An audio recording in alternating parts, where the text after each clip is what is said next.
नमस्कार। आप देख रहे हैं बिस्तक का afternoon edition live best stocks और मार्केट में आज के सत्र में गिरावट देखने को मिल रही है। 24,800 के करीब कर रहे हैं कामकाज। 160 पॉइंट से ज्यादा की गिरावट इस समय निफ्टी पे हो चुकी है और अचानक बचने मचने की मुख्य वजह है डोनाल्ड ट्रंप ने जो टैरिफ इंपोज कर रखे हैं भारत के ऊपर।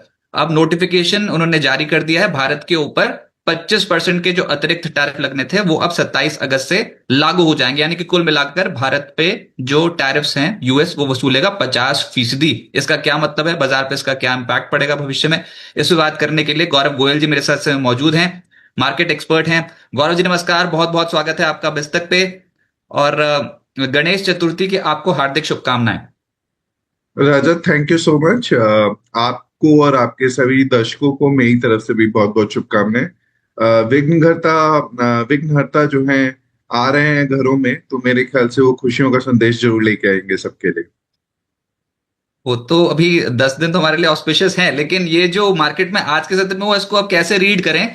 भारत पर 25% के अतिरिक्त टैरिफ का नोटिफिकेशन जारी किया यूएस ने।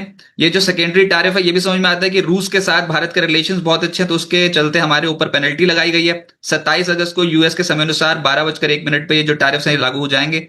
कुल मिलाकर भारत को देने पड़ेंगे 50% के टैरिफ, ट्रेड हिट करेगा, ये बातें सबको पता है। लेकिन ये अचानक से मार्केट में उसी दिन से जस्ट एक दिन पहले इतनी तगड़ी गिरावट, इसको आप कैसे देखते हैं?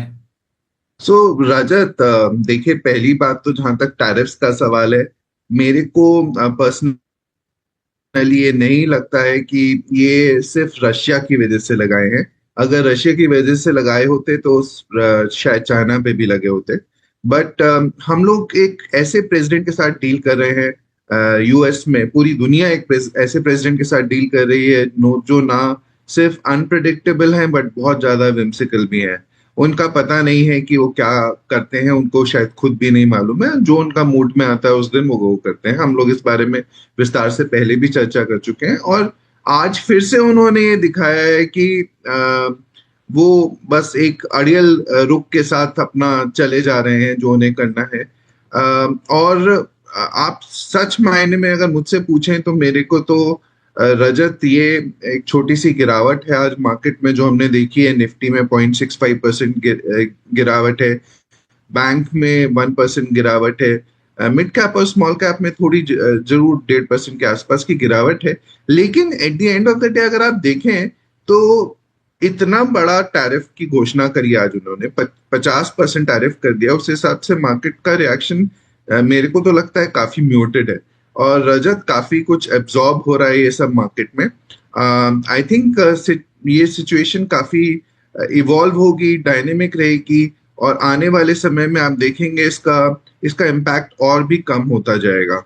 सो जितना अभी एनालिसिस किया गया है, the impact on our GDP would be somewhere between 0.1 to 0.3% of our GDP, which is जो आराम से हमारी इंडियन इकोनॉमी एब्जॉर्ब कर सकती है।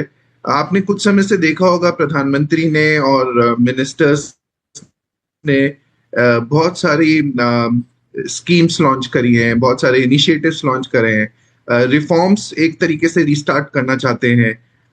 ऐसी सिचुएशन में कहीं ना कहीं इकोनॉमी को एक एनिमल स्पिरिट मिल सकती है जिसकी बहुत जरूरत थी। So GST reform in itself is बहुत बड़ी बात है। ये पहली बार हो रहा है जब से जीएसटी इनिशिएट हुआ है।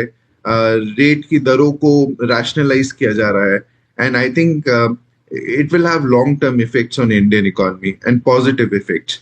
तो आप देखोगे कि ये सब हमारी Indian economy over a period of time absorb कर लेगी। उसके बाद शायद ट्रंप अगर 50% का 100% कर दें या 200% भी टैरिफ कर दें, impact remains negligible. There are affected sectors कौन कौन से हैं आपके, जैसे टेक्सटाइल्स हो गए, श्रिम्प हो गया, जेम्स एंड ज्वेलरी हो गया। इस तरह के कुछ सेक्टर्स हैं जहां पे आई थिंक वो उन सेक्टर्स को गवर्नमेंट को और सपोर्ट करना पड़ेगा। इन सेक्टर्स को दूसरी जगहों पर अपॉर्चुनिटीज देखनी पड़ेंगी, और मेरे ख्याल से this all can be managed. Yes, इसका इम्पैक्ट है, लेकिन मेरे ख्याल से इसमें बहुत ज्यादा रोने धोने वाली अब कोई बात नहीं है। पॉजिटिवली आगे देखना चाहिए। और इंडियन इकोनॉमी के लिए मैं सिर्फ इतना कहूंगा, एक पॉजिटिव नोट पे एक बात कहना चाहूंगा। अगर आप थोड़ा सा ऊपर उठ के देखें और भारत की तरफ देखें तो अपॉर्चुनिटीज का एक सागर है। आगे, और इंडिया के लिए खासकर। और ऐसी सिचुएशन में 1991 में जब हमें एक बहुत बड़ा प्रॉब्लम थी, हम लोगों ने बहुत पॉजिटिवली रिएक्ट करके, जिसका हम आज तक पॉजिटिव पॉजिटिव इम्पैक्ट देख रहे हैं। हम लोगों को इस एडवर्सिटी को भी अपॉर्चुनिटी की तरह देखना चाहिए। तो वो जो प्रधानमंत्री मोदी ने घोषणा कर रखी है कि एक बड़ा तोहफा जो है वो देश की जनता को देंगे, और अब तो ऐसा लग रहा है दिवाली से पहले पहले नवरात्रि में ही दे देंगे। ये जीएसटी काउंसिल की बैठक होने वाली है सर 3-4 सितंबर को। ग्रुप ऑफ मिनिस्टर्स ने 2 रेट जीएसटी स्ट्रक्चर का प्रस्ताव भेज रखा है। आपको लगता है कि ये बहुत जल्द सरकार लागू करेगी, और 22 सितंबर तक ही ऐसी संभावना बताई जा रही है कि नए जीएसटी स्लैब्स जो है वो लागू हो जाएंगे? अच्छा, उसमें तो बड़ी बात तो आज ये हुई ना कि मारुति सुजुकी की ईवी यूनिट के उद्घाटन पर प्रधानमंत्री मोदी पहुंचे, और वहां पर उन्होंने फिर से वही कॉन्फिडेंस बढ़ाने वाली बात कर दी, इंडस्ट्री को सपोर्ट करने वाली बात की हुई है। वो कल बोल रहे हैं कि अगले हफ्ते मैं जापान जा रहा हूं। तो अलग अलग देशों को साथ में लेकर चल रहे हैं। यूएस साथ नहीं आना चाहता, वो बात अलग है। बाकी तो फिर चाइना का दौरा भी है, जापान भी है, बहुत कुछ है। फिर यूक्रेन रूस, पता नहीं ये डोनाल्ड ट्रंप उनका युद्ध रुकाएंगे कि प्रधानमंत्री मोदी? या रजत, आप बिल्कुल सही कह रहे हो। देखिए, हमारे प्राइम मिनिस्टर मिस्टर मोदी बहुत एक्सपीरियंस्ड हैं। ही नोज कि ऐसी सिचुएशंस को उन्होंने पहले भी फेस करी हुई है और देखा है। उनको मालूम है कि कैसे डील किया जाता है। एंड जहां तक मैं समझता हूँ, he is a very tough negotiator. इतनी आसानी से वो ईल्ड नहीं करेंगे, इंडिया के इंटरेस्ट को एक तरफ नहीं करेंगे। और इसके लिए उन्होंने मेरे ख्याल से एक स्ट्रैटेजिक पॉलिसी डिसीजन भी लिया है, जहां पे वो जैसे चाइना आज की डेट में सेकेंड लार्जेस्ट ग्लोबल इकॉनमी है, और हमारे रिलेशंस उनके साथ अच्छा नहीं थे। और आपने देखा होगा पिछले कुछ समय में, इन लास्ट 1 मंथ, दोनों देशों की तरफ से बहुत सारे इनिशिएटिव्स लिए जा रहे हैं, which is a positive outcome. इसी तरह से चाहे जापान हो, चाहे रशिया हो, चाहे ऑस्ट्रेलिया हो, मेरे ख्याल से इवन यूरोपियन यूनियन, बहुत सारी कंट्रीज हैं। फ्रांस हमारा हमेशा से एक बहुत बड़ा सपोर्टर रहा है, और मैक्रोन ने भी कुछ समय पहले प्राइम मिनिस्टर से बात भी करी थी। तो आप ये देखेंगे एक अलायंस क्रिएट होगा वेर इन बियॉन्ड यूएसए और भी स्ट्रैटेजिक पार्टनरशिप्स एक्सप्लोर करी जाएंगी। और ये जो एफर्ट्स हैं, ये सिर्फ आगे चल के इंटेंसिफाई होंगे रजत, और आने वाले समय में this will benefit, I think somewhere, कहीं ना कहीं पे आके मिस्टर ट्रम्प को भी शायद समझ में आएगा कि ये कोई वाइज पॉलिसी डिसीजंस नहीं है। ये उस समय के लिए उन्होंने at the spur of the moment, जिसे कहते हैं, वो डिसीजंस ले रखे हैं। लॉन्ग टर्म के लिए उनकी कंट्री के लिए ही अच्छा नहीं है। तो somewhere this realisation should sink in. और जहां तक दूसरा सवाल है, यस, हमारी गवर्नमेंट को बहुत सारे इनिशिएटिव्स लॉन्च करने पड़ेंगे। इकोनॉमी में, जैसे मैंने कहा, एक एनिमल स्पिरिट की जरूरत है। हम लोगों को 6-6.5% पे नहीं ग्रो करना है। अगर हमें we have to become the world power, तो हमें 8% पे ग्रो करना है। एफआईज भी शायद जो पिछले कुछ सालों से इंडिया की तरफ उन्होंने मुंह अपना दूसरी तरफ कर रखा है, उसके पीछे यही रीजन है, क्योंकि हमेशा से हम लोगों को वो वैल्यूएशन प्रीमियम देते रहे हैं। हम देखिए, हमारी इकोनॉमी जो है, हमारा मार्केट जो है 22-23 प्राइस अर्निंग मल्टीपल पे ट्रेड करता है। तो ऐसी सिचुएशन में वो हमेशा से हमें in compare to other countries एक वैल्यूएशन प्रीमियम देते रहे हैं। और जब वो ऐसा देखते हैं कि हमारी अर्निंग ग्रोथ 10% की हो रही है, तो ऐसी सिचुएशन में that is also not great for them. So they want much better performance from India. इसीलिए India needs to grow at much faster pace Rajat. 6.5% से कुछ नहीं होगा। हम लोगों को कम से कम अपना पोटेंशियल हमारा बहुत ज्यादा है। 7.5-8% मिनिमम हम लोगों को आगे चल के देखना चाहिए to be a real big super power. And मेरे को लगता है प्राइम मिनिस्टर अंडरस्टैंड्स दिस, और इसके लिए वो स्टेप्स ले रहे हैं और आगे और लेंगे। राइट। और ये जो अभी जीडीपी के आंकड़े आने वाले हैं भारत में Q1 FY26 के 29 सितंबर को जारी होंगे, इसमें आपकी क्या एक्सपेक्टेशन है? सर, इसमें भी तो टैरिफ्स का, अगर सपोज करो आंकड़ा आ भी गया अच्छा खासा, तो उसके बाद फिर क्या? 50% के टैरिफ तो उसके बाद लागू होने हैं ना, फिर उसके बाद की ट्रेजेक्टरी कैसे रहेगी Indian GDP? Rajat, tariffs is one thing. Tariffs का इम्पैक्ट होना चाहिए, लेकिन ये देखिए कि मेरे ख्याल से जो इम्पैक्टेड सेक्टर्स होंगे, उन्होंने 50% करने से पहले ही अंदेशा पहले से था। तो शायद मेरे को लगता है कि उन्होंने एक्सपोर्ट्स भी ज्यादा करे होंगे। This is my belief. However जैसे मैं बोल रहा हूँ कि इतना ज्यादा ओवरऑल इकोनॉमी पे इतना ज्यादा इम्पैक्ट नहीं पड़ेगा इन टैरिफ्स की वजह से। There are other benefits of GDP increase. Reserve bank का भी आंकड़ा 6.5% के आसपास का है। मेरे को भी लगता है कि हम लोग you might see a good reading 6.5%। The real good growth should come in Q3 and Q4। मेरे को लगता है कि गुड मानसून और अच्छी कॉर्पोरेट अर्निंग्स भी आप नेक्स्ट नेक्स्ट टू वो क्वार्टर्स बिहार में इलेक्शन देखेंगे। से पहले मेरे ख्याल से मैंने ये बोल दिया 29 अगस्त को बोला होगा ना। आज हाँ कैसे? जी, आज तो अगस्त ही हाँ चल रहा है, अभी तो 29 हाँ, वही अगस्त तो को ही आएगा। हाँ, मैं बोल रहा हूँ तो कि बिहार इलेक्शंस के चलते आपको लग रहा है कुछ बहुत ज्यादा स्पेंडिंग होगी सरकार की ओर से, और ये जो आप बोल रहे हो Q3 का आंकड़ा बहुत बेहतर आएगा जीडीपी का, ऐसा लग रहा है this might be the best, फिर उसके बाद देखना नहीं पड़ेगा। नहीं, बेहतर मतलब ऐसा नहीं कि वो 8% आ जाएगा, but there could be better, it could be slightly better than what we are expecting, ऐसा मेरे को लगता है। इलेक्शंस का राजा जहां तक क्वेश्चन है, इलेक्शंस तो इंडिया में कंटिन्यूसली चलते ही रहते हैं। आज अब बिहार के आने वाले हैं, फिर आगे बंगाल के आएंगे, फिर उत्तर प्रदेश के आएंगे। सो ये सब चलता रहेगा। थोड़ी बहुत स्पेंडिंग ऑफ कोर्स इम्पैक्ट पड़ता है, but that is a continuous process. तो मेरे को नहीं लगता उसकी वजह से, बट मेरे को मॉनसून का जरूर लगता है कि rural economy might step in and do much better than what we are anticipating. So rural economy में आप डेफिनेटली एडवांटेजेस देखेंगे। और अर्बन इकोनॉमी में कुछ ग्रीन शूट्स पिछले कुछ महीनों में दिखाई दिए हैं। होपफुली कंजम्पशन शुड पिक इन। और ये जीएसटी रैशनलाइजेशन से एक महीने में शायद परचेजेस नहीं होंगी, श्राद्ध पीरियड भी आता है। बट आई थिंक जब से why government of India is trying to इसे जितनी जल्दी से आती है जीएसटी रैशनलाइजेशन को, क्योंकि अगले एक महीने में लोग अपना परचेजेस को स्टॉप कर देंगे, because they are looking for lower prices. GST से लोअर प्राइसेस होंगे तो वो अपना कंज्यूम तभी करेंगे जब प्राइसेस एक्चुअली ये सेट इन हो जाएंगे। ऐसी सिचुएशन में they want to launch this GST scheme as soon as possible. तो मेरे को लगता है कि जितना जल्दी हो उतना अच्छा है कंजम्पशन के लिए। एंड इसीलिए मैं कह रहा हूँ कि आप इम्पैक्ट देखिए, थर्ड और फोर्थ क्वार्टर में आपको सबसे अच्छा इम्पैक्ट दिखाई देगा। Second quarter might be okay, a little better than what is expected, but असली ग्रोथ मेरे को थर्ड और फोर्थ क्वार्टर में दिखाई देनी चाहिए। राइट, मैं ऐसा करता हूँ, मैं ना अब चार्ट भी लगाता हूँ। बहुत सारे सवाल जो हैं वो भी व्यूअर्स पूछने के लिए तैयार बैठे हैं। पहले तो सर निफ्टी पे जो आप बोल रहे हो कि it is a minor correction, ये ट्रेडर्स के लिए तो बहुत बड़ी करेक्शन हो गई है पिछले कुछ दिनों से। इन्वेस्टर्स के लिए तो माइनर ही है, उनको तो मौका भी मिला नहीं है अच्छी तरीके से खरीदने का। सर ये डीआईएस जीतेंगे या एफआईआईस? डीआईएस लगातार खरीदते चले जा रहे हैं, एफआईआईस उतना स्ट्रांगली नहीं खरीद रहे। हालांकि पिछले कुछ दिनों में इंडेक्स लॉन्ग पोजीशन उनकी बढ़ी है, अब 13.5% के आसपास पहुंची है। बाजार पे वो रिफ्लेक्ट नहीं हो रहा, बाजार अभी नीचे आ रहा है। अभी क्या करना चाहिए?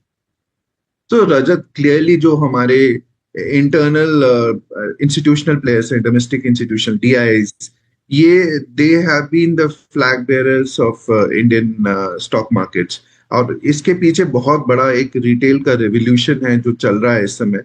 एंड और ये मेरे को लगता है ये थमने वाला नहीं है, बिकॉज अभी भी हमारे स्टॉक मार्केट में मेरे ख्याल से सिर्फ 5-6% पॉपुलेशन ही एक्चुअली एक्टिवली ट्रेडिंग करती है या इन्वेस्टमेंट्स करती है। सो दिस ये जो फाइनेंशियलाइजेशन ऑफ सेविंग्स है और ये स्टॉक मार्केट में पेनिट्रेशन होना है, ये लॉन्ग टर्म ट्रेंड है Rajat. It's a mega trend and this will go on. तो आप ये देखेंगे कि ये रिटेल पार्टिसिपेशन कम नहीं होगा। डोमेस्टिक इंस्टीट्यूशनल इन्वेस्टर्स भी म्यूचुअल फंड रूट से रिटेल का पैसा आता है, और this will continue to go on. FIIs जो होते हैं रजत, ये हमेशा से विम्सिकल होते हैं। और इसमें इनका ये हॉट मनी की तरह होता है, कभी एक कंट्री में चला जाता है, कभी दूसरी कंट्री में चला जाता है। कुछ समय से हमने नोटिस किया है कि एफआईज जो है इमर्जिंग मार्केट से अपना पैसा वापस लेके जा रहे हैं। और इमर्जिंग मार्केट से जब वापस लेके जा रहे हैं, उसमें वो ये भी रियलाइज करते हैं कि इंडिया का वैल्यूएशन प्रीमियम सबसे ज्यादा है। तो हम्म। नेचुरली उनके लिए इंडिया एक ऐसा स्पॉट था पिछले 1-2 साल में जहां से वो आराम से इंडिया से पैसे निकाल के दूसरी जगह ले जा सकते थे। तो ये मैं एफआईज के पैसे को, जो हॉट मनी होता है, it can go out and come back very very सून। जैसे ही उनकी मतलब उनकी स्ट्रैटेजिक थिंकिंग चेंज होगी, वो अपने आप ही पैसा बहुत जल्दी लेके भी आ सकते हैं। मैं उस पर बहुत ज्यादा वरिड नहीं हूँ। आई थिंक बहुत इंपॉर्टेंट है कि इंडिया की ग्रोथ जो है अच्छी इंप्रूव हो जाए, then you will see them coming back very very soon. तो between FIIs and DIIs are clearly super heroes right now. और मैं रिटेल जो हमारे इन्वेस्टर्स हैं, रिटेल, आप एस आई पी का फ्लो देखिए, डोमेस्टिक इंस्टीट्यूशनल इन्वेस्टर्स जो इन्वेस्ट कर रहे हैं इंडिया में, that is huge and it's becoming bigger and bigger every day. तो ये अच्छा ट्रेंड है रजत। और ये हम लोगों को एक सॉलिडिटी देता है मार्केट्स में। जहां तक ट्रेडर्स का सवाल है, ट्रेडर्स देखिए, मेरे को लगता है ट्रेडर्स सिर्फ अपसाइड में ट्रेड करने के लिए नहीं होते हैं। उनको अप एंड लो ट्रेड दोनों लेने पड़ते हैं, ऊपर के और नीचे के दोनों ट्रेड्स लेते हैं। तो आई एम होपिंग, मैं तो ट्रेडिंग एक्सपर्ट नहीं हूं, लेकिन आई एम होपिंग कि वो चार्ट्स वगैरह अच्छे ढंग से देख के अपना पैसा कमा लेते होंगे। कहीं पे कुछ कमाते होंगे तो कुछ गवाते हैं। तो that's okay, I think they understand this much better. Right. Sir बहुत सारे सवाल भी आने शुरू हो गए हैं, फटाफट से या सवाल लेते हैं। तो उसमें विजय कुमार जी बोल रहे हैं एमएनएम, इन्होंने गाड़ी लॉन्च करी बैटमैन एडिशन, और या वो बहुत रैपिड तरीके से 135 सेकंड में 999 यूनिट बेचती। एमएनएम दैट अभी तेज है, लेकिन यहाँ प्रॉफिट लॉक करें या फिर अभी खरीदे? वैल्यूएशंस कैसी लग रही? सो देखिए रजत, जो लॉन्ग टर्म इन्वेस्टर्स हैं, M is a great play, perhaps मेरे हिसाब से one of the best stocks in the auto sector, four wheeler sector. और अगर कोई लॉन्ग टर्म इन्वेस्टमेंट पर्सपेक्टिव से देख रहा है, तो आप रजत महिंद्रा एंड महिंद्रा को अपने पोर्टफोलियो में रख सकते हैं, कोर पोर्टफोलियो में रख सकते हैं। इट्स अ ग्रेट कंपनी, बहुत बढ़िया मैनेजमेंट है। और उन्होंने ऑटोमोबाइल सेक्टर में इंडिया की एक नई छाप बनाकर they have made a strong claim in the automobile sector in India. इनके प्रोडक्ट्स फर्स्ट क्लास प्रोडक्ट्स हैं, they are selling very very fast, innovation बहुत अच्छा है इनका, रिसर्च बहुत अच्छी कर रहे हैं। सो बैटमैन वाला एक एग्जाम्पल, प्राइम एग्जाम्पल है, लिमिटेड एडिशन कार्स उन्होंने लॉन्च करी हैं, and you can see the excitement among the people. तो Mahindra and Mahindra is a no brainer for me, a part of the core portfolio Rajat. और मेरे को लगता है कि long term investors should make the most out of what Mahindra is doing, और इसको अपने कोर पोर्टफोलियो में बना के रखें। इसका आप चार्ट लंबा देख सकते हैं Rajat. When market has not done very well, आप 2 साल का चार्ट देखिए कहाँ से कहाँ मूव कर गया है। So it's a great company, मेरे हिसाब से तो पोर्टफोलियो में जरूर होना चाहिए। उसके बाद आईसीआईसीआई बैंक, या ये स्टॉक अभी हाल फिलहाल में शॉर्ट टर्म में थोड़ी प्रॉफिट बुकिंग देखने को मिल रही है। आईसीआईसीआई बैंक में इनकी खरीद है 1017। सो रजत, आई थिंक इन्होंने काफी अच्छा, मेरे को डेट तो नहीं मालूम है इनका परचेज का, लेकिन अगर आप देखिए तो ऑलमोस्ट 50%, 45-50%, 40% प्रॉफिट पे बैठे हुए हैं, which is not a bad deal in the current circumstances. जहां तक आईसीआईसीआई बैंक का सवाल है, जैसे मेरे को लगता है Mahindra and Mahindra is clearly the best auto play, four wheeler play, उसी तरह से आईसीआईसीआई बैंक करंट सर्कमस्टांसेस में बेस्ट बैंकिंग प्लेयर।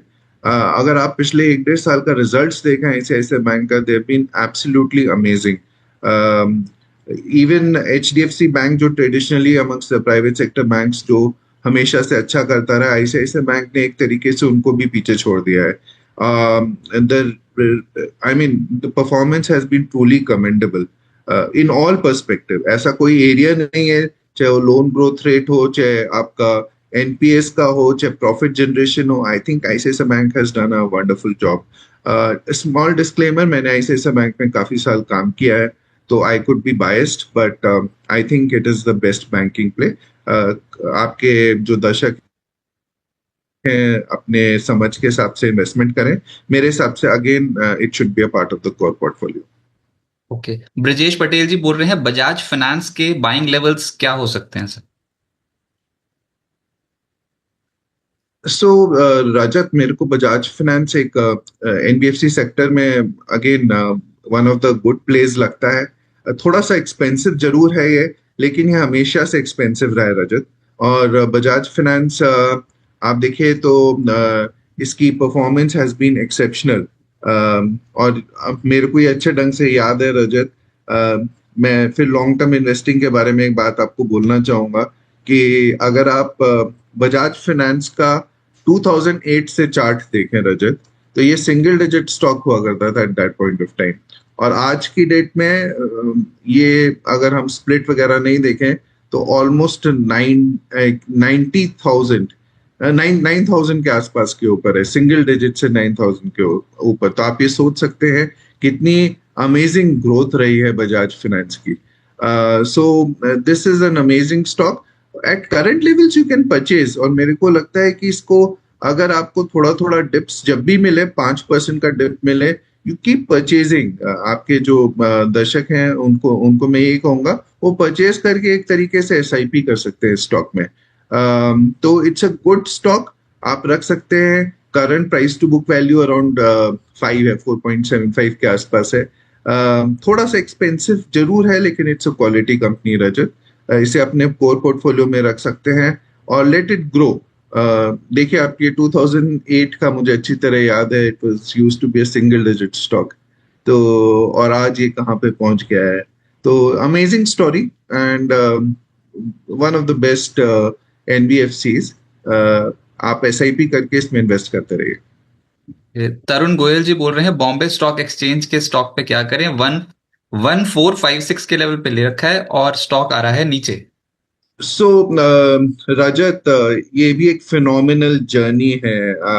इसको तो मैं आपको कहता हूँ कि आप पिछले 3 साल का चार्ट देखिए रजत इसका, एंड आप रियलाइज करेंगे कि ये तो बिल्कुल ही अमेजिंग जर्नी रही है। If I am not wrong, आप 3 साल में देखिए, 2023 इनफैक्ट 2 इयर्स पहले इट वाज समवेयर अराउंड 150। 150 से आज की डेट में 2335 रजत। आप इस परफॉर्मेंस को क्या कहना चाहेंगे? मतलब this has been truly exceptional. अगर ये 3000 से बोनस 2000, बोनस भी है। हाँ, सब मिला के है। So this has been a truly amazing journey. और ये एक्चुअली मतलब प्री बोनस ही करीब 9,000 के आसपास पे पहुंच गया था। एंड उसके बाद थोड़ा माइनर करेक्शन हुआ which is consolidation to my mind. देखिए ये जो stock market related, capital market related stocks हैं रजत, ये एक मेगा ट्रेंड का पार्ट है।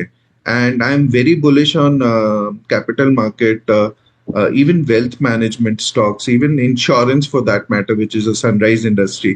तो ये जितने भी इस तरह के स्टॉक्स हैं और जो लीडिंग कंपनीज हैं इनके अंदर, I am very very bullish on such companies Rajat. और BSE I think is a there is a lot of potential going forward also. ये correction to my mind is an opportunity Rajat.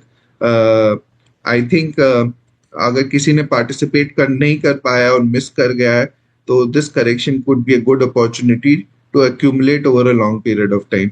But आपका नजरिया थोड़ा लंबा होना चाहिए। अगर कोई 3 महीने, 6 महीने, साल भर के लिए करना चाहता है, this advice is not for them. So जिनका नजरिया 5-10 साल के लिए है, I think they should, this is a good massive correction और ये अच्छा करेक्शन है और आप इसमें यहाँ से परचेज करना शुरू कर सकते हैं। And with every fall you can keep purchasing. So BSc, इसका एक काउंटर पार्ट एनएससी लॉन्च होने वाला है कुछ ही समय। NSC is a much bigger player.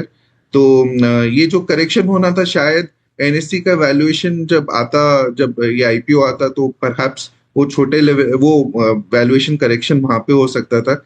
अगर ये करेक्शन यहाँ पे हो रहा है, it's not a bad bad thing to happen. Sir ITC hotels के ऊपर भी इनका प्रश्न है, वो बोल रहे हैं कि 229 पे ले रखा है। Yeah, so ITC Hotel is another good company, Rajat. Leading one of the leading companies in the hotel sector. और अगेन मेरे को होटल हॉस्पिटैलिटी पूरा सेक्टर बहुत अच्छा लगता है।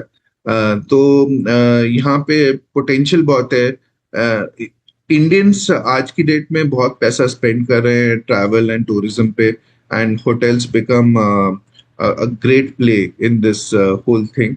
ऐसी सिचुएशन में ITC hotel and some of the other hotel players, I think it's a good purchase. And आप देखेंगे यहाँ पे 5-6 स्टॉक्स हैं and all of them are doing very well. ITC hotel is a बहुत अच्छा नाम है, बहुत अच्छा ब्रांड है, इनके होटल्स की क्वालिटी बहुत अच्छी है।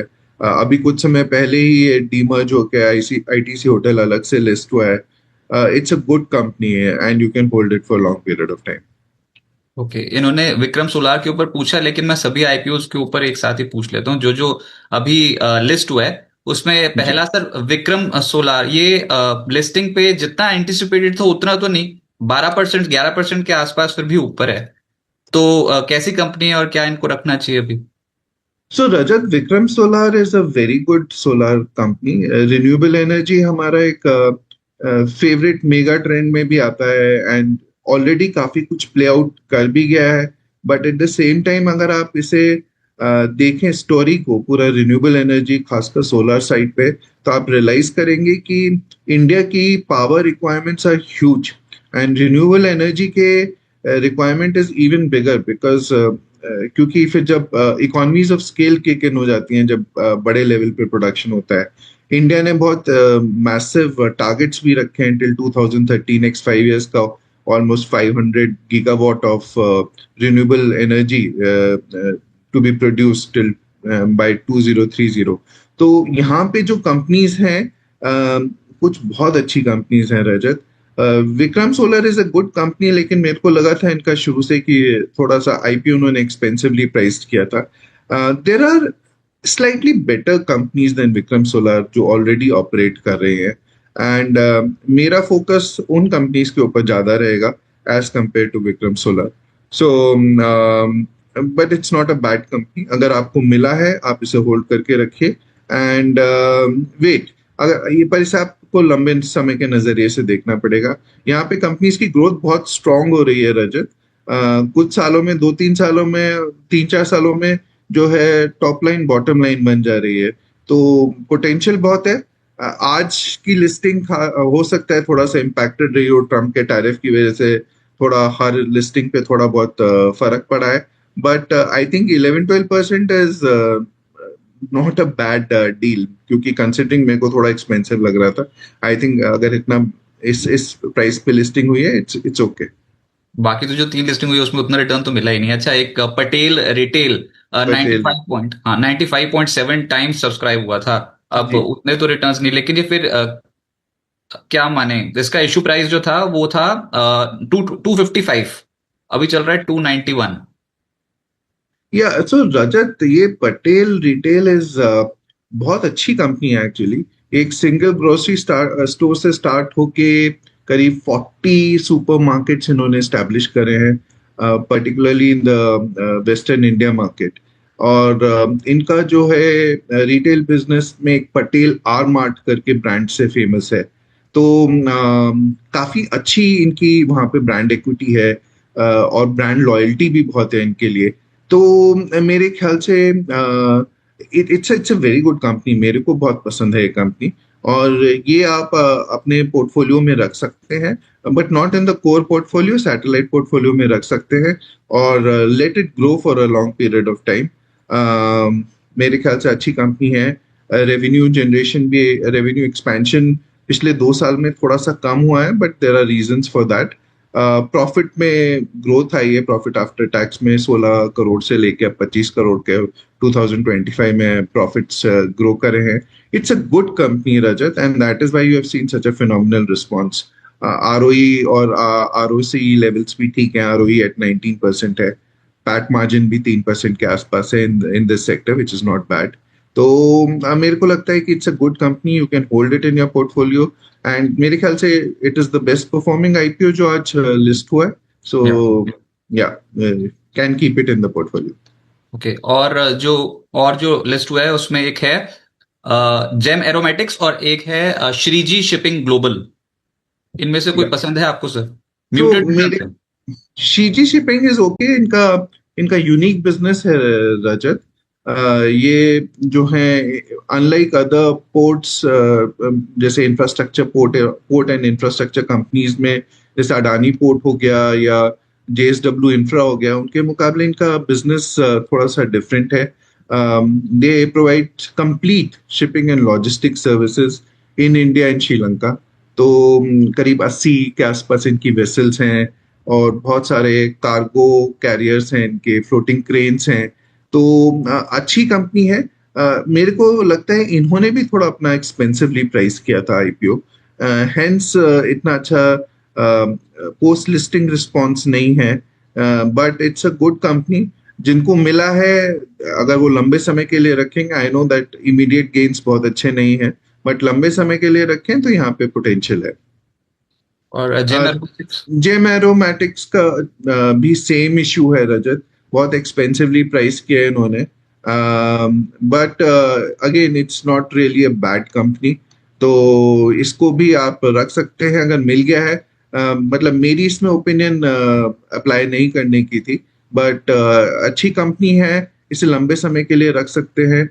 Largely B to B basis पे अपने प्रोडक्ट सेल करते हैं, और इनके एक यूएस में सब्सिडरी भी है।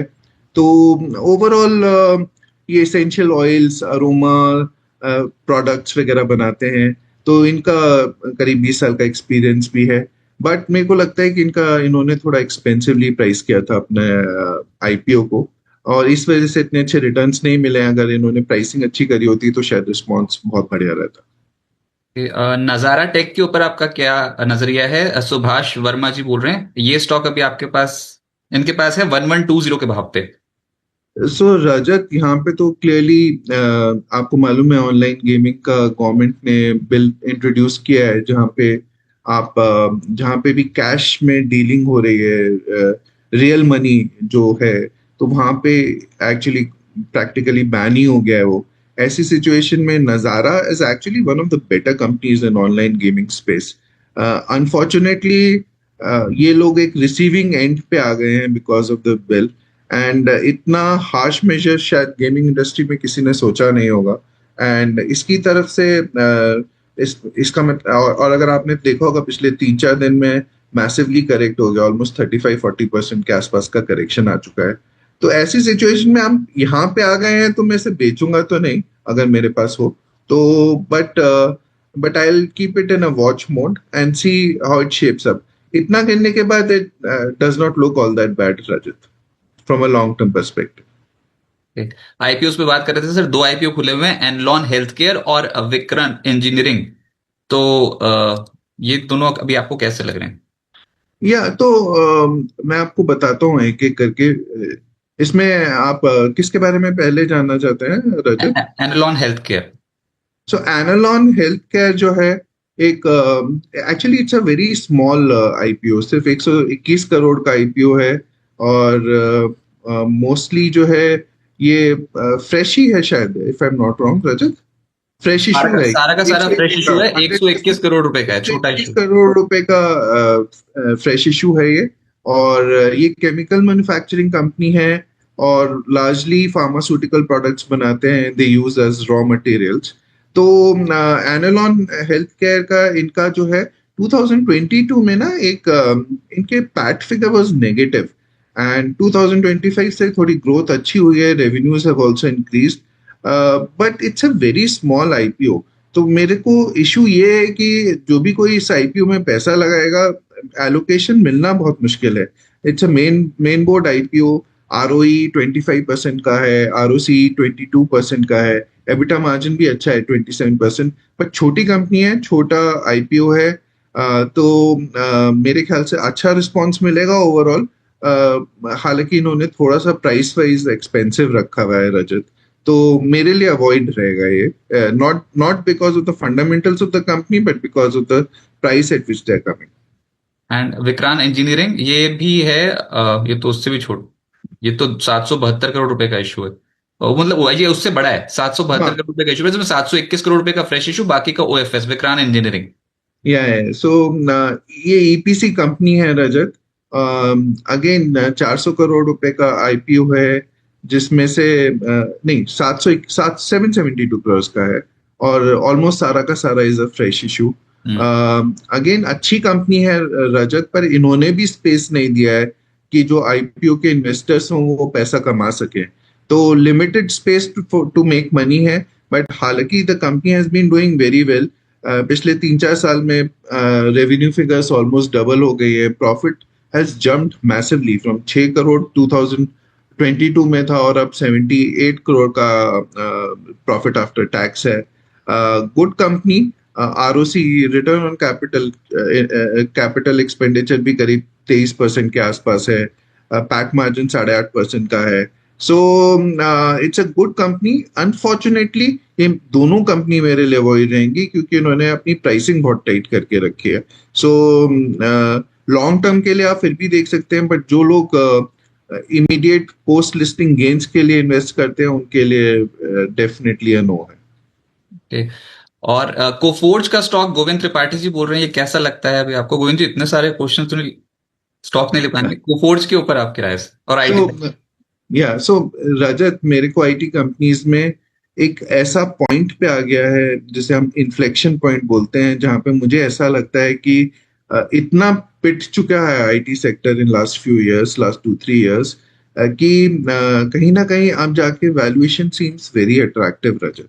तो मेरे को लगता है, ये बात मैंने आपसे पहले भी डिस्कस करी थी, और मुझे लगता है कि आईटी सेक्टर में अब risk reward definitely in favour of reward हो गया है। क्योंकि पिटाई इतनी ज्यादा हो चुकी है, और ऐसी सिचुएशन में कहीं ना कहीं टर्न अराउंड होगा। तो लार्जली बहुत बड़ा एक रीजन है कि हम लोग का एआई एडॉप्शन कैसा है।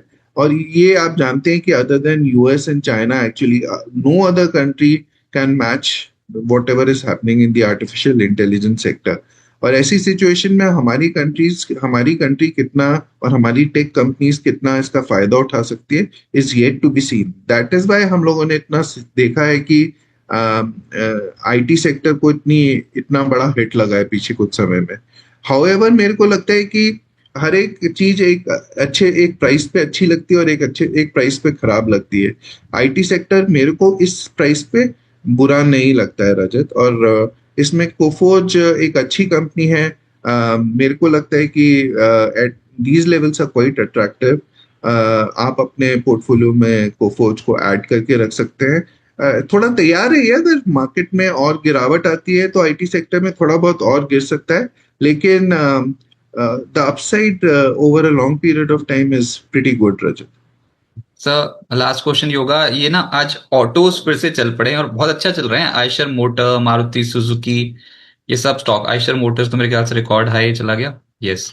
उसके बाद मारुति सुजुकी तो रिकॉर्ड हाई पे है ही, सब स्टॉक्स रिकॉर्ड हाई पे हैं। लेकिन एक स्टॉक जो रिकॉर्ड हाई से बहुत दूर है, वो तो बस अभी रिकॉर्ड लो लेवल से ऊपर आया है, उसके ऊपर प्रश्न है। वो है ओला इलेक्ट्रिक। ये हाल फिलहाल में बहुत स्ट्रांगली रिबाउंड कर रहा है सर, आज भी 50 रुपए के पार पहुंच गया है ये स्टॉक। है दम सर? कुछ चेंजेस होते नजर आ रहे हैं आपको? तो भविष्य क्या बेहतर लग रहा है यहाँ से, या फिर ये ऐसे ही पड़ा रहेगा अभी? नहीं रजत, एक्चुअली देखिए, कुछ पॉजिटिव अनाउंसमेंट्स हुए हैं लास्ट लास्ट 15-20 डेज में ओला इलेक्ट्रिक में। बट इनका जो है ना, लार्जली रजत, मेरे को क्या लगता है, the weak point is their servicing part. And जो इनका इंफ्रास्ट्रक्चर है, एक गीगा फैक्ट्री लगाने से ही पूरी साइकिल कंप्लीट नहीं हो जाती है। There is lot more to be done. और fortunately the good part is कि मेरे को लगता है जो भावेश अग्रवाल हैं वो रियलाइज करते हैं कि there is a gap, and उस गैप को फिल करने की वो कोशिश कर रहे हैं। तो आपने देखा होगा प्राइस जो है आफ्टर लिस्टिंग ऑलमोस्ट 150 के आसपास पहुंच गया था, and from there has been such a steep correction कि वो 40 रुपीज के आसपास अब आ गया है, और अब 40 से फिर से मूवमेंट शार्प हुआ है। It's reach almost 50 levels. तो ऐसी सिचुएशन में आप ये देखेंगे कि एक वैल्यूएशन सपोर्ट मिला था स्टॉक को, there were some positive news and it has moved up. But मेरे लिए अगर पोर्टफोलियो में ऐड करना होगा रजत, तो मैं इसमें और बहुत कुछ देखना चाहता हूँ before I add it in my portfolio. इसके लिए अगर मेरे को थोड़ा बहुत सैक्रिफाइस करना पड़े in terms of price movement, I am okay with that. But मेरे को लगता है कि स्पेस में there are other two wheeler companies जो बहुत अच्छा काम कर रही हैं।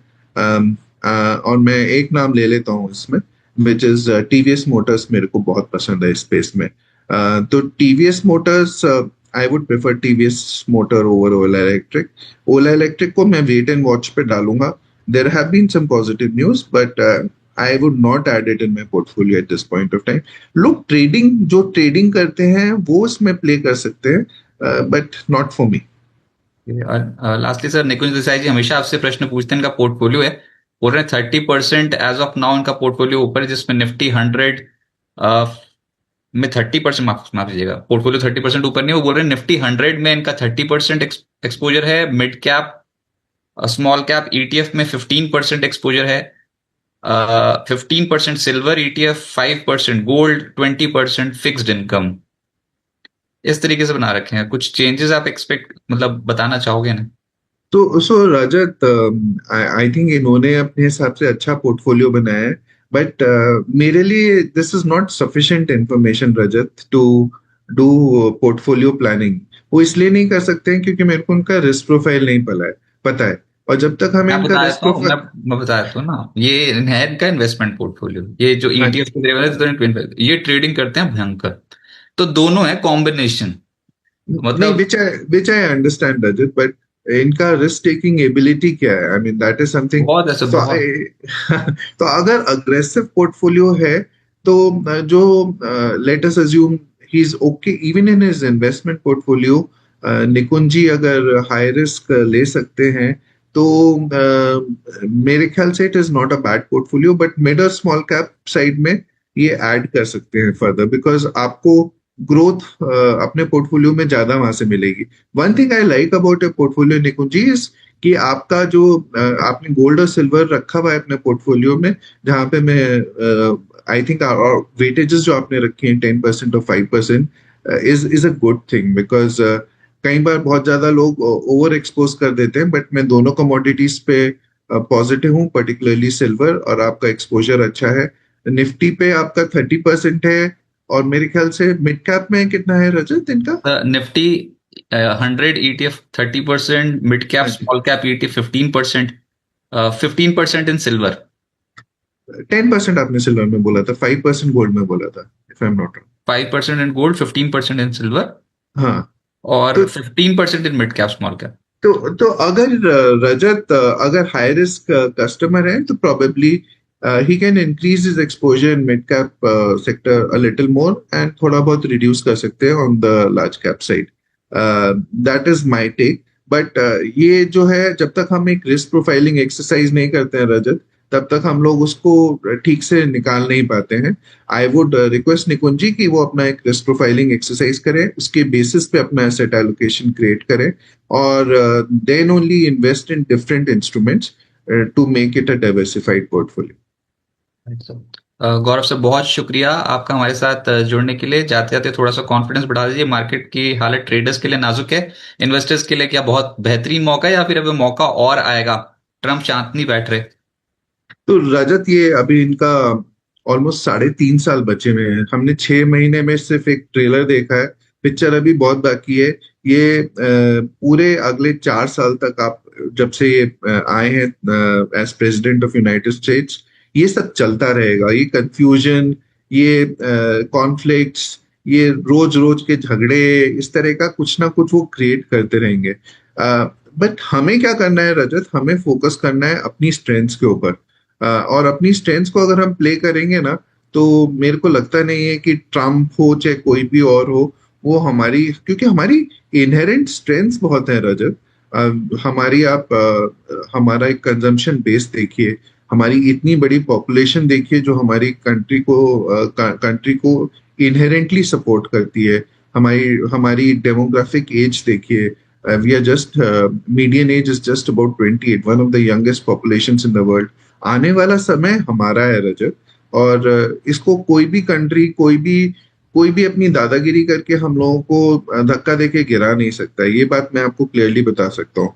और हम लोग की एक इनहेरेंट जो स्ट्रेंथ है, उससे हमारी economy will continue to do well no matter what Rajat. ये बात बहुत क्लियर है। हम लोगों ने पिछले 25-30 साल में न्यूक्लियर बॉम्ब किया था, उसके बाद दुनिया ने सैंक्शंस लगा दिए थे। We have seen financial crisis, हमने कोविड देखा है। एक समय हमारी इकोनॉमी को फ्रेजाइल 5 में काउंट किया जाता था। We had huge current account fiscal deficit problems. हम लोग के ऊपर हजारों प्रॉब्लम थी, और आज की डेट में भी अगर हम मुड़ के देखें, इस पीरियड में भी हम लोगों ने एक अमेजिंग जॉब किया है। हमारे stock market has done wonderfully well. और मैं आपको ये एक बात बता सकता हूँ, आपके इन्वेस्टर्स को, खासकर लॉन्ग टर्म इन्वेस्टर्स को, मैक्सिमम अमाउंट ऑफ वेल्थ अभी क्रिएट होनी बाकी है इंडिया में। स्टॉक मार्केट के थ्रू, मैं कैपिटल मार्केट्स की बात कर रहा हूँ, वैसे तो बनेगी, लेकिन ऑन द अदर हैंड हमारे स्टॉक मार्केट में शायद अभी 10% भी वेल्थ क्रिएट नहीं हुई है जो आगे जितनी बननी है। तो उसके लिए अगर हम लोग अभी से अपने आप को सही ढंग से तैयार नहीं करेंगे, then we will miss out on the opportunity. जो स्मार्ट इन्वेस्टर्स हैं, they will buy on dips and continue to invest in strong, fundamentally strong quality companies with great promoters। और ऐसी ऐसी कंपनीज बहुत सारी हैं इंडिया में। अगर आप राइट ढंग से इन्वेस्ट करें, अपने रिस्क के हिसाब से अपना इन्वेस्टमेंट करें, ओवर रिस्क ना लें, जबरदस्ती का प्ले ऐसा नहीं करें कि ट्रेड इन कर रहे हैं, ट्रेड आउट कर रहे हैं फॉर नो राइम और reason. There has to be rhyme and reason and method to madness. ये सब होना चाहिए, तभी आप इसमें सफलता प्राप्त कर सकते हैं, और सफलता ऐसी प्राप्त हो सकती है जी कि आपकी generations will benefit out of it. तो मेरे को लगता है कि अपना संयम बनाए रखिए, पैनिक मत करिए, ये सब चलता रहेगा। रेड कैंडल्स आपको हमेशा दिखाई देंगी ब्लू कैंडल्स के बीच में, which is part and parcel of the game. जो लॉन्ग टर्म इन्वेस्टर्स हो, प्लीज ये सब अपॉर्चुनिटीज हैं। फॉलिंग मार्केट, और मार्केट एक्चुअली गिरा भी नहीं है रजत, 6% correction is nothing. 6% from the top is 26,271। तो ऐसी सिचुएशन में वहां से दिस करेक्शन इज नथिंग। अगर और करेक्शन आता है तो आप ट्रांचेस में इन्वेस्टमेंट करिए, अच्छी कंपनीज इन्वेस्ट खोजिए और उसमें इन्वेस्ट करिए, and you will not be disappointed. Right sir, बहुत शुक्रिया आपका हमारे साथ जुड़ने के लिए। रजत, एक डिस्क्लेमर देना चाहता हूँ हाँ जी, बस। यस जी, ये बताना चाहता हूँ, मैं एक सेबी रजिस्टर्ड इन्वेस्टमेंट एडवाइजर हूँ। हमारे पर्सनल इन्वेस्टमेंट्स भी स्टॉक्स में रहते हैं, फैमिली के भी रहते हैं, और डिफरेंट क्लाइंट्स हैं, उनके उनके भी इन्वेस्टमेंट्स डिफरेंट स्टॉक्स में रहते हैं। यहाँ पे हमने बहुत सारे स्टॉक्स डिस्कस करे हैं जो हमारे पोर्टफोलियो में, हमारे क्लाइंट्स के पोर्टफोलियो में हो सकते हैं, और ऐसा भी हो सकता है कि हम बायस्ड हों। तो आप अपनी प्लीज ड्यू डिलिजेंस करें, और सिर्फ हमारे जो हमने यहाँ पे शेयर किया है, क्योंकि हम लोग को आपको आपकी पूरी हिस्ट्री नहीं मालूम है, आपका इन्वेस्टमेंट का स्टाइल और इन्वेस्टमेंट रिस्क एपेटाइट नहीं मालूम है, तो आप अपना प्लीज ड्यू डिलिजेंस करें एंड अकॉर्डिंगली इन्वेस्ट करें। This is my disclaimer. Right sir, बहुत शुक्रिया आपका हमारे साथ जुड़ने के लिए, और गणेश चतुर्थी की एक बार फिर से बिस्तर की पूरी टीम की ओर से आपको हार्दिक शुभकामनाएं। Thank you Rajat, thank you so much.